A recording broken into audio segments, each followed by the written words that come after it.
크게 보면 민선 6기로부터 사실은 이 복합소평 논의가 시작되어서 민선 6기 때 도대체 우리에게 남긴 것이 무엇일까 이걸 좀 간단하게 짚어보고 싶습니다. 민선 7기 때 복합소평 논의 출발점은 전일반 구지일 텐데요. 전일반 구지의 문제를 풀어가는 과정에서 민선 7기가 굉장히 좀 잘했던 거를 평가할 수 있다면 열린 행정을 보여줬다. 시민 참여를 보장하기 위한 노력을 많이 했다. 이것은 이제 평가해볼 만한 가치가 있습니다. 그래서 김순 발제장님께서 해주시겠습니다. 올해 2월에 좀 충격적인 사건이 있었습니다. 수많은 시민사회단체와 반대에도 불구하고 공법단체 5.18 민주화운동 부상자회 그리고 공법단체 5.18 민주화운동 공로자회가 사단법인 대한민국 특전사 동지회와 함께 용서와 화해를 위한 대국민 공동선언을 2월 19일 날 발표한 것입니다. 가해자들의 어떤 사죄도 없이 두 공법단체가 가해자를 피해자로 규정하고 그 사람들에 대한 용서와 화해를 이야기한 것입니다. 자세한 내용은 자료지 46페이지를 보시면 공동선언의 문제점에 대해서 좀 자세하게 적어놨기 때문에 참고해 주시면 감사하겠습니다. 이 자리에 함께 계신 분들이 모두 함께 노력해 나갔으면 좋겠습니다. 이상입니다. 우리 보육 대체교사들은 더 이상 이대로 살 수 없다라고 해서 투쟁에 나선 것입니다. 하지만 광주시는 최저임금 노동자를 300만 원 귀족 노동자로 왜곡시켰고 공정성을 훼손하는 아주 이기적인 집단으로 매도했습니다. 출산율이 저하됐다고 해서 우리 아이들의 보육 환경을 그저 최저로 운영할 수는 없는 거 아니겠습니까?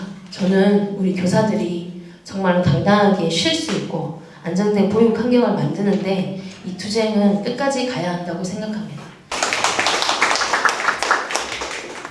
그래서 이제 많은 사람들이 이를 통해서 광주의 마을 공동체가 등장하고 주민자치센터 등을 통해 사회적 관계가 형성돼서 마을자치의 시작인 참여 활성화 네트워크가 형성되었다고 생각하고 계십니다. 그래서 2007년부터 10여 년간은 이제 광주광역시는 마을자치 전신인 주민자치 시대가 되었고 2018년부터는 마을자치 공동체 형성을 통해서 공동체 자생적 운영 시스템을 구축하는 것에 이제 포커스를 맞추었고 이국원 대표님께서 발제해 주시겠습니다. 우려대로 윤석열 정권이 노골적인 대일 저자세 행보를 본격화했는데 그 구체적인 행동이 올해 3월 6일 대법원 취지를 무력화하는 강제동원 구조개법을 일방적으로 발표했습니다. 이러한 상황에서 시민 사회단체들이 이에 본격적인 대응을 하게 됐고 중앙에는 한 여사정이 평화행동이 출범을 했습니다. 지역발전과 성장이라는 민명하에 그 인간의 욕망 또 개발업자의 뜻대로만 좀 살게 되는 공간이 되어서는 안 되겠다라는 생각입니다. 그래서 시민의 편의성과 공간의 공공성이 최대한 담보되는 방향으로 이 부지가 제대로 개발되고 활성화되는 게 중요하다는 생각을 가졌던 많은 단체가 지난 2021년 전남 일신방지 공공성 확보를 위한 대책위를 구성해서 2년간 활동을 해왔고요.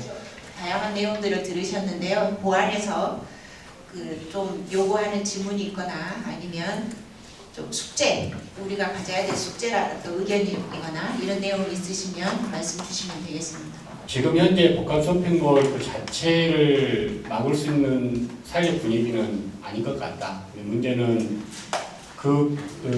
복합쇼핑몰이 그 단독 상업시설로서가 아니라 광주의 여러 문화적 요소들과 연결될 수 있는 그래서 공익적인 어떤 기반들이 또 활성화될 수 있게끔 어떻게 조성해 나갈 것인가는 굉장히 중요한 과제라고 생각을 하고요.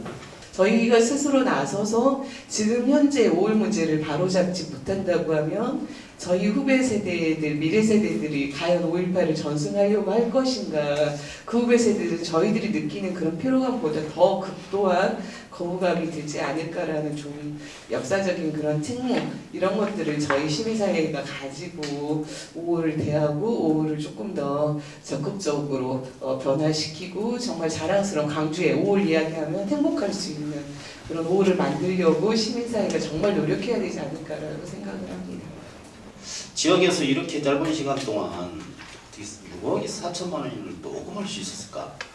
우리 다른 단체들도 힌트를 좀 얻을 수 있어야 되는데 어떤 관점, 어떤 기법이 충분하게 작용이 했다고 보여지는데 주요한 성과가 어떤 것이 지금 요인이 되었다는 생각이 듭니까? 이게 한계가 어떤 것이었고 어떤 점은 충분하게 우리가 같이 이것을 공유할 만하다. 그런 점이 있으면 이야기해 주시면 좋겠다.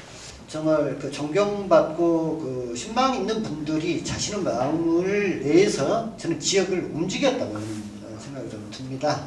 그리고 이제 그럴 만큼 이제 양금당 할머니랄지 어떤 그동안 걸어왔다는 것들이 그런 신뢰감을 줬었고, 그 다음에 이제 시민 모임만으로 힘 되지는 않죠. 그 지역이 함께 현 정권 들어서 뭐 사회적 경제에 대한 관심이 없다 보니까 지난 9월에 이제 4차 기본계획이 발표가 됐고 4차 기본계획에서 사회적 경제 활성화를 위한 계획이 아니라 말은 허울좋은 뭐 직접 지원이나 뭐 이런 쪽을 다 바뀐다고는 하지만 예산 삭감, 그다음에 다른 지원 사업으로 통합되는 이런 상황에 왔습니다. 그 대한민국에서 광주가 사회적 경제의 선도 도시가 될 수 있도록 많은 관심과 응원 부탁드리겠습니다. 박수가 필요하네요. 감사합니다. 정말 진짜 우리가 총선을 대응하는 근본적인 우리의 가치는 뭘까? 이런 고민을 좀 해봤습니다. 2024 총선에서 정말 이건 소외이고 꿈이고 환상이긴 하지만 예를 들면 기후, 생태, 평등, 반전평화, 노동 이런 가치적 이슈가 중심이 돼서 이 가치적 이슈를 중심으로 우리가 총선을 어떻게 대응할 것인가, 그리고 여기에 후보적 문제, 그 다음에 정당들과 정치연대 문제 이런 문제들이 논의된다면 얼마나 행복할까라는 정말 소외적 꿈을 꿔봤습니다. 소외 정도만 이야기 드리겠습니다. 감사합니다. 네, 안녕하세요. 광주 환경운동연합 정정입니다. 그래서 이 방사성오염수 문제가 결국 정의롭고 안전한 에너지 전환으로 이어져야 하고 이 핵발전에 대한 문제로도 이어져야 하는데요.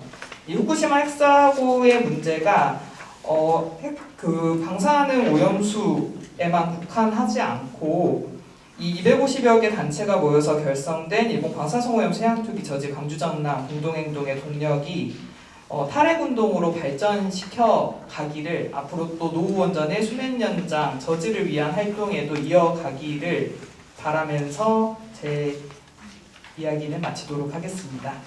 네. 과연 광주시가 민선 8기에 그동안 해왔던 이 기후위기 대응 관련된 행동들을 이어서 하고 있는가를 보면 상당히 좀 부정적인 부분들이 상당히 많거든요. 특히 내년이 이제 재정이 어렵다 보니까 삭감된 예산들이 이제 그런 부분에 상당히 좀 집중돼 있고, 아시겠지만 10월 29일 날 이태원 참사가 충격이었는데요. 대체로 이제 그 참사 그 자체도 충격이었지만 저렇게 참사가 일어날 수 있나? 라고 하는 것이었고, 또 하나는 세월호의 상흔이 가시기 전에 이런 참사들이 있었다는 거, 또 이 문제 한복판에 다 아시겠지만 오송 수해 참사가 계속 지금 벌어지고 있는 거에서 배우 장도국입니다. 반갑습니다. 가해자 세 사람에 대해서 피해 생존자 두 분이 고소를 진행하셨고 각각 10년, 6년 전 일, 하나는 공소시효가 지난 그 부분도 있었는데 그런 그 법적인 어려움을 극복하고 가해자 세 사람을 다 이렇게 기소할 수 있게끔 만들었고요. 오늘이 이제 그 첫 재판이 열리는 날입니다. 여러분 다 온거 쓰시느라고 다들 애쓰셨는데요. 작은 발전까지 해주신 여러분들 모두를 위해서 함께 박수로 격려해 주시기 바랍니다. 이상으로 마치겠습니다. 있으셨습니다.